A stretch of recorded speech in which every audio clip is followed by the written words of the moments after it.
Good morning students, we have done the topic of a frequency polygon and we are left with one topic of histogram in which class intervals are not same. Now see what is there.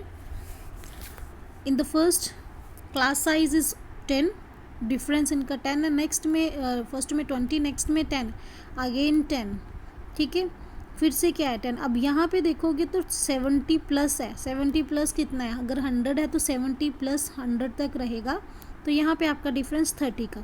Now to कभी 20 हो रहा है, कभी 10 हो रहा है, कभी 30 हो रहा है, ठीक है. जब भी आपके पास ऐसा केस रहेगा, उस केस में हम जो है वो अलग से एक कॉलम बना के फ्रीक्वेंसी को दोबारा से मॉडिफाई करेंगे. उस केस में क्या होता है बच्चे, ऐसे हमको एक जो है वो लेंथ बनानी पड़ती, लेंथ ऑफ द रेक्टेंगल. अब इस केस में क्या होता है, सबसे मिनिमम वैल्यू आपने सिलेक्ट करनी होती है. सबसे पहले तो ये कॉलम बनाता होता है क्लास साइज. इसको आप क्लास साइज भी लिख सकते हो, ठीक है. विड्थ ऑफ क्लास लिखा, आप इसके ऊपर क्लास साइज भी लिख सकते हो, ठीक है. क्लास साइज इसको हेडिंग दे सकते हो. उसके बाद देखिए बच्चे, आप इस कॉलम को लेफ़्ट साइड पे बना लो, दैट विल बी इजी. जैसे ही आप क्लास मार्क बनाते हो, साथ में लेफ़्ट साइड पे आप इसका क्लास साइज़ का कॉलम बना लो.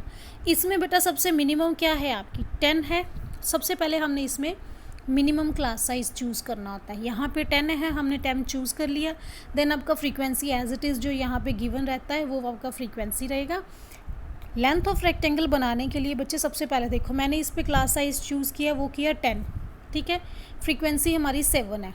अब देखिए, जब हमारी क्लास साइज़ 20 था, फ्रीक्वेंसी थी 7, मुझे 10 के लिए बनाना है, ठीक है. तो उसके लिए सबसे पहले यहाँ पे 1 की वैल्यू निकालूंगी मैं.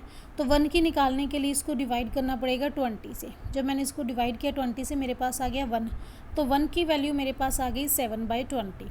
मुझे 10 क्लास इंटरवल की निकालनी है, तो मैं इसको 10 से मल्टीप्लाई कर दूँ. जब मैं इसको 10 से मल्टीप्लाई करूँगी तो ये टर्म बनेगी.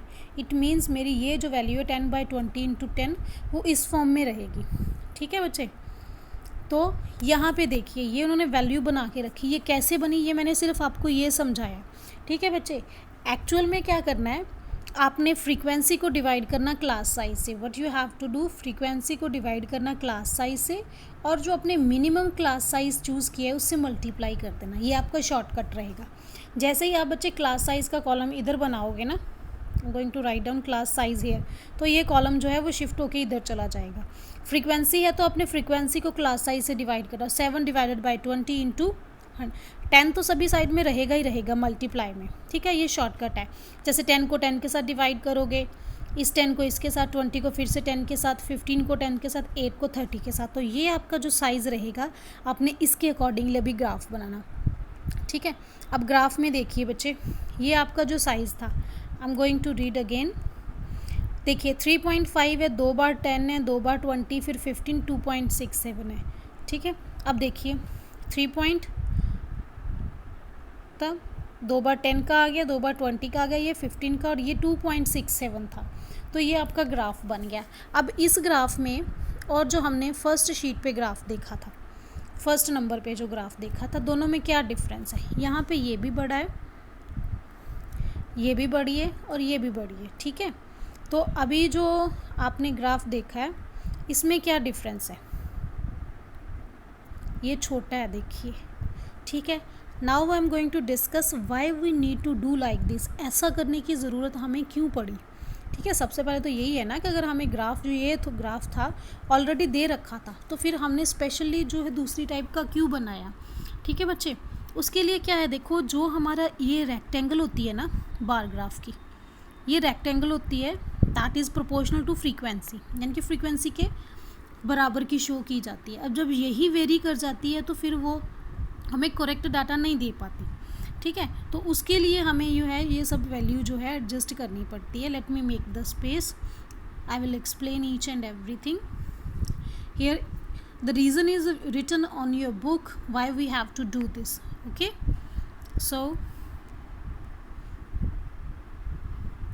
I'm going to read this. See what is there.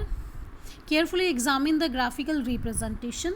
Do you think that it's correctly represent the data? No. The graph is giving us a misleading picture. As we have mentioned earlier, area of rectangle are proportional to frequency, ठीक है. Area जो है frequency के proportional होता है। जब जो अब तक हमने किया है उसमें क्या होता था, विड्थ जो थी रेक्टेंगल की वो इक्वल रहती थी, मतलब हमारे पास class interval 10 to 20, 20 to 30, 30 to 40, ठीक है ना। क्लास साइज़ जो था वो सेम रहता था, लेकिन जो अभी हमने डिस्कस किया उसमें क्लास साइज सेम नहीं है। यू कैन सी 20 देन 10, ठीक है। But here since the width of rectangle very, histogram above does not give the correct picture. तो उसको क्या करा फिर हमने मॉडिफिकेशन की उसकी लेंथ में, क्यों, ताकि वो प्रोपोर्शनल हो जाए फ्रीक्वेंसी के, इसलिए हमने ये सारी जो है कैलकुलेशन की है, ठीक है बच्चे।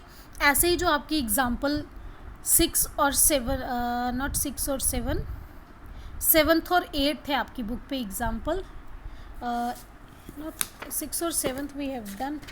एग्जाम्पल नंबर 8 एंड 9 है बच्चे, वो इसी के रिलेटेड होएंगी, बिल्कुल वैसे ही होएंगी, उसमें आपने बिल्कुल वैसे ही वैल्यू बनानी है।